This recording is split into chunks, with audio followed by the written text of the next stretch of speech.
Hello. As I said before, my other channel's DC Vigilante, the DC. Check that out. Also, I've actually stopped making videos for that, closing the page and stuff. There's also videos on this channel that's unlisted because of copyright stuff. So if you want to see that, please let me know in the comments below. Right. Okay. Right. So I want to talk about. I was tuning in to YouTube channels, and I saw this comedian Ron Howard making fun of conspiracy theories. Right now, I've got a problem with that because I love freedom of speech. Right, I'm up to list because I'm an atheist. My ears are open to so many different ideas and you know theories. So when somebody comes over with an idea of what's happening in the world or in life in general, I listen to it. I listen to their point of views, and I can't, because for me, I think the word conspiracy is stemmed from some sort of agency, some secret agency like the CIA or something, and they've used the word conspiracy to cover up some sort of secret mission that they were on, so to speak. And I think that's where the the words came from, and it stuck to. And for me, conspiracy means it's an act of badness or something like that, or it's something that's not favourable and stuff. So for me, I don't like that. I prefer calling it just theories. It's people, and most of these theories come from people that's has done a lot of investigation into things, into they've not just come up with an idea. They've not just suddenly went, oh, the sun is out because such and such, and they've made it up there and then. No, what most legible theorists have done is they've researched ideas, maybe from other scientists or philosophers, or and they've gathered all this information, and they've looked at what's came about and said, right, okay, I can see a pattern here, and I think I believe this because this person and this person and this person who's an expert in that field has said this, so I'm putting two and two together, and this is what I'm coming up with. And for me, it's the same way as going to a doctor. When you go to a doctor and you ask me and you say, doctor, you know, what's it hurts me when I do this. Well, don't do it then. It's like when you go in a doctor and the doctor tells you something and you don't agree with it, you go and ask for a second opinion until you get opinion that sort of the that you sort of agree with yourself, even though you're not a doctor. You agree with that opinion. That's the best choice. Every doctor has a different idea, and so that to me is what theorist is all about, is choosing what to believe.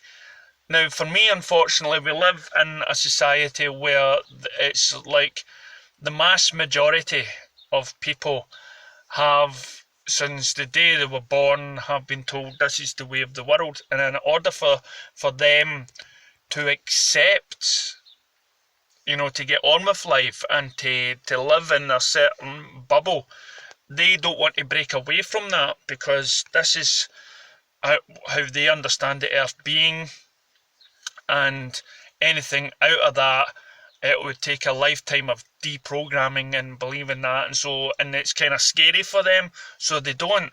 Whereas myself, there's nothing scary about it, because this is my life. I will choose to live the way I want to live, and it doesn't matter. We're all going to die at some point, and what happens after that is anybody's guess, and I've got a few ideas about that as well and stuff like that, but that's for you guys and girls to choose what you want to believe and what happens. So you've got people, say, like people that believe in flat earth. Now, they've not just came up and said, the reason why flat earth is because I say it is because I've not looked into it. I've not studied it. I've not tried to find out the reasons and whatnot. No, these people have actually, I've tried to do some maths to it. I've watched a documentary, and some of their ideas sort of seem kosher. It's not like they've just came up with it. And my only problem with the flat Earth is, my only deal with it is, what would be the point? If we lived on a flat Earth, why not? Why not show us the truth? What's the reason for believing that we live in some sort of globe? And then there's people out there that say the moon is fake. It's some sort of projection and stuff like that. And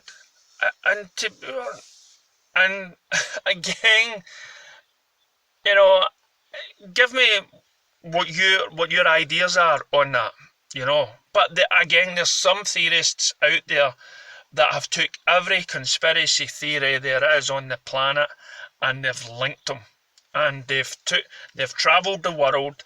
They've got information. I'm not going to name many names and whatnot, but I've listened to quite a few of them, and people have banded these things together, and it's these theorists that have somehow been predicting stuff that's been happening 10 years before it's happened. There's books out there that have predicted the Big Brother movement, predicted that cash would be a thing of the past, things that people would be under surveillance and cash will be, and now we're looking at a world where you look at China and everything's under surveillance, and the company in China is run by a company called Skynet that makes all these face recognition things, and people in China are not allowed to travel unless they get so many points, and over in Britain they're introducing similar techniques to find out who's got the virus. So there's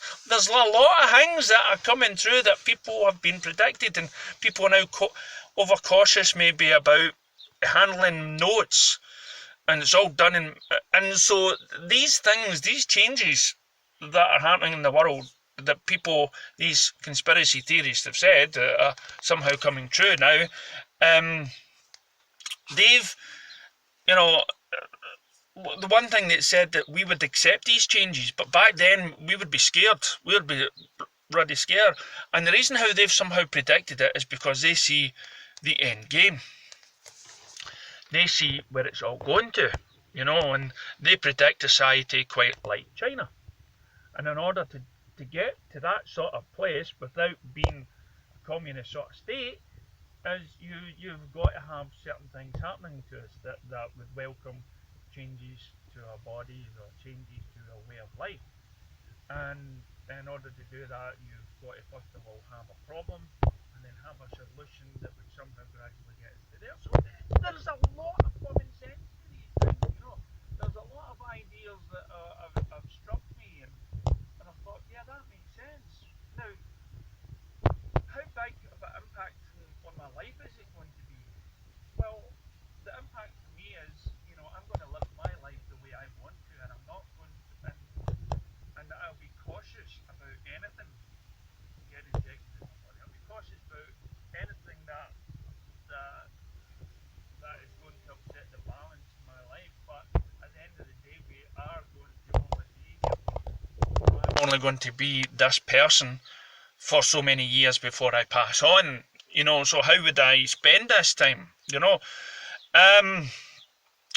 and as I say, and people should have the ability to speak about things, not to be ridiculed. The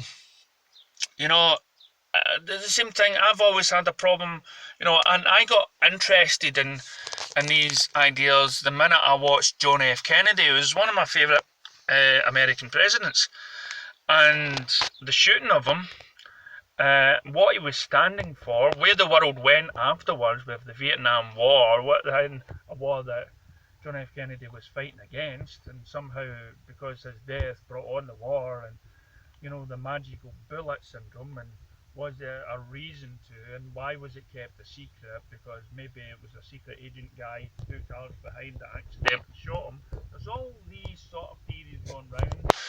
And then, you know, so that got me interested in questioning things, you know, like, did we land on the moon? Because there's evidence there that say there was a radiation around the planet, and if you got to the moon, you know, you couldn't get to the moon because of the radiation. And the Russians, they couldn't get to the moon because they hadn't built a suit that could cope with it.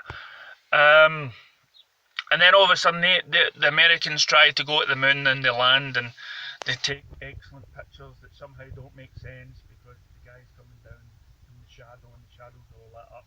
Then they make a movie a few years later, but they weren't allowed to make it the moon, so they changed it to Mars, and the people in the movie gets killed because they were meant to have died on Mars, but it was all fake and stuff like that. Then you got the Nevada desert, you know,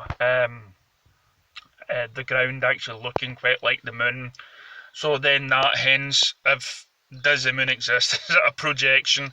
Are we being lied to in our day-to-day lives? Going back to the drugs thing, you know, going back to the Matrix thing, are we being spoon-fed what life is all about? Now, I saw the same Ron Howard making fun about people saying it's lit, you know, young guys on a TV program saying, you know, it's all lizards, but then you can make fun of that we're being controlled by lizards, but then you look at the World Wide Health Organization, on that emblem there's a snake. There has been throughout history mentions of some sort of reptiles, or you go to the Egyptian and the third eye of the dollar bill, the Masons, all that can be linked to some sort of reptilian thing. And mind you, we were all dinosaurs at one point, you know, there were dinosaurs roaming the earth. Is that a myth? Is that made up? Is that a conspiracy? You know, is the Bible a conspiracy? Because that was made up by people, but there's more people led to believe that a man could walk on the moon, turn bread into 1,000 pieces, God being a bumhole and flooding the earth and getting this guy to make an ark. You know, is that a conspiracy theory? That he is somehow, you know, did we cheese him off too much that he's not flooded the earth again? Has he not spoken to us and whatnot? Why have so many religions around the world all speaking the same thing? Or is religion created in order to control us? And because religion is a fading thing, we turn ourselves to saving the planet, because right now the media is telling us the planet is all doomed and stuff like that, or overpopulation. You know, so we're led to believe these things, and because it's on the news, I mean, there were things happening in the world that the news wasn't covering. In France, they were having some sort of debate about the pensions and firemen and policemen fighting and stuff like that. It wasn't covered. You know, and the news, like newspapers, is supplied money by big companies, and the big companies in charge and stuff. And now you're probably thinking, oh, these are just conspiracies. The news tells us the truth. It always does tell us the truth. Are you listening to yourself? Have you honestly believed that when you listen to the news, they've got interest? But again, am I saying this because it's a conspiracy? Do you believe every newspaper article that's printed without any sort of biased treatment in it? Do you not question the newspapers? Again, that could be considered as a conspiracy theorist. I says, the big thing as well, September the 11th, when I was over in America, and the Twin Towers came down, I was spoon-fed all this news about God-fearing people and we're going to take vengeance, and I was getting swept up in the emotion. But when I started investigating the towers, and there was actually 3 buildings that got brought down, and the third one was actually the guy made a lot of money out of, the person who invested into that third building. There were talks about, you know, the plane that landed on the Pentagon, but you never actually saw an aeroplane wing, or you saw bulldozers already at the Pentagon, burying any sort of, and then the way the towers fell down, it was straight down, quite like a controlled explosion. People in the towers believing that they were lifted off the floor to start a war oil and everything else, and you start thinking, and if you do not question things, and then some people say, but did you not see the aeroplane? Again, you could also we live in a world now where where anything can be made to look real.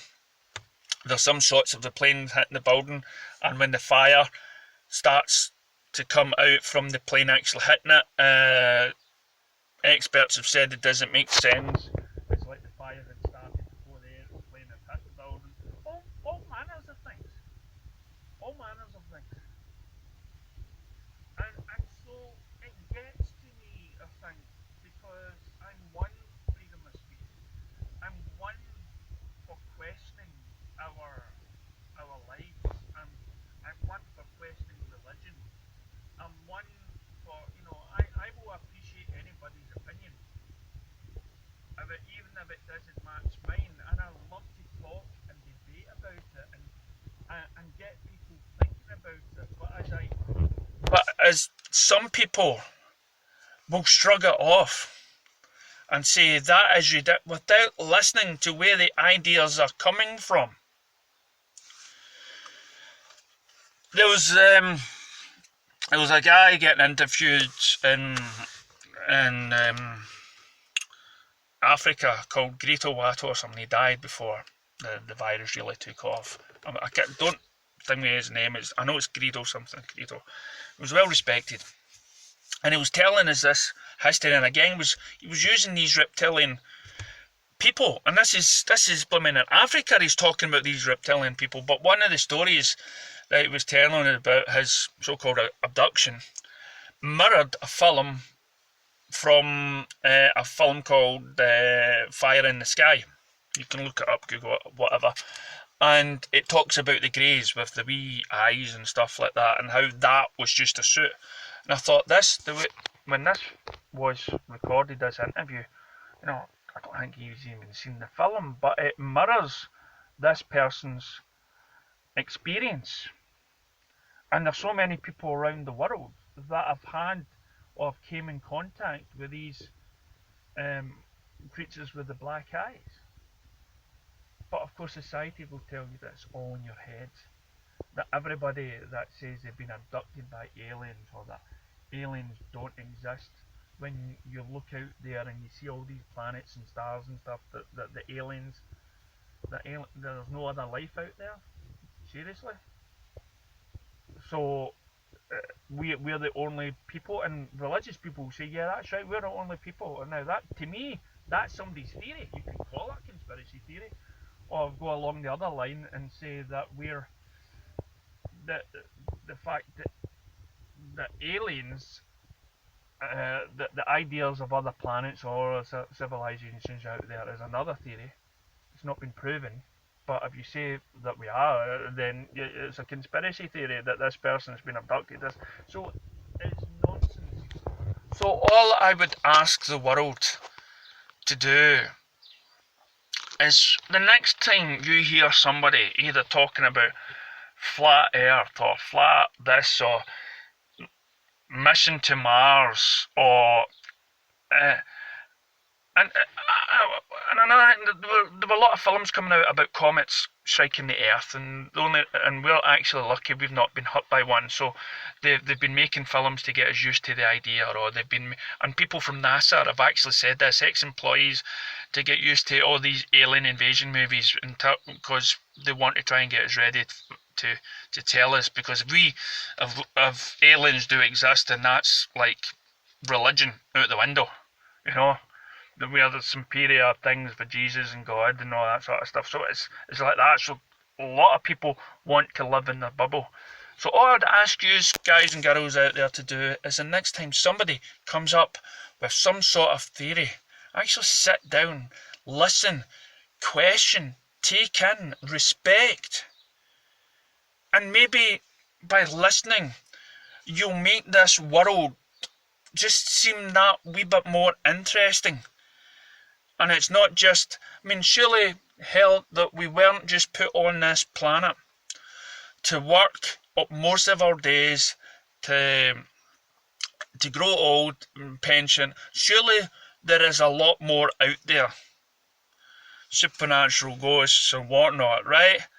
Don't close your mind to anything. You know, talk and debate, get out there, and don't be scared what people are going to think about you, right? Question a Jehovah's Witness. So just get there and let's start talking. Let's all expand our minds. And then once we've had this great wee discussion with somebody, then you can go back to where you feel safe in your wee closed off world. Now be like mine. Be like me. Be open-minded to all the great other possibilities. Thank you very much for watching. Bye-bye.